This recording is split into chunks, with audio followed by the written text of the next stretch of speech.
Misfortune actually is real and truthful for anyone and everyone in the world in one way or another. They suffer, obviously, in one way or another in different ways, for different reasons, for different purposes that makes them great, progressive, successful eventually.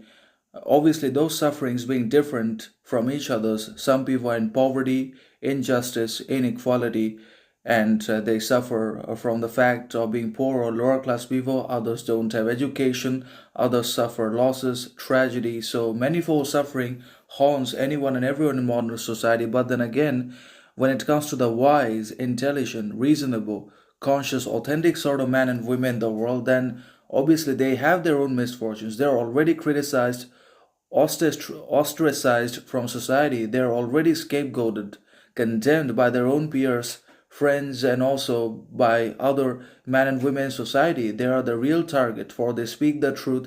They see through all the lies and delusions and facades which the modern people practice, upon which the whole modern system is built, upon which the society is structured in one way or another. And because they're able to see through everything, because they're able to practice the truth, they are automatically held hostage by the unconscious mass and ignorant, basically herd, and they are criticized, scapegoated as well. But then again, when it comes to their life, then they are not necessarily affected by misfortune, or they are just indifferent to suffering and pain in life.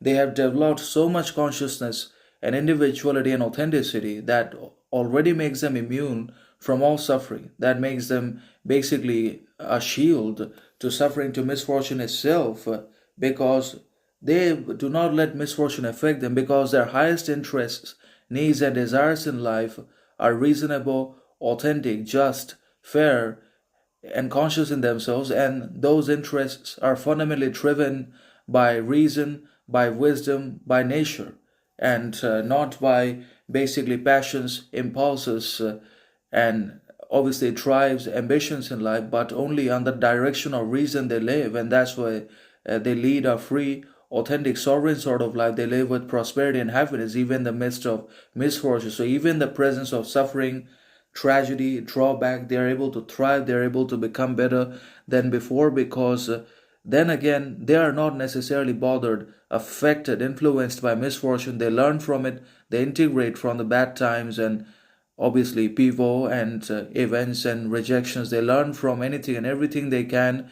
They become better than before. They integrate, they develop consciousness, and they still succeed. They actualize ambitions because they're reasonable, because they're direct and led by reason.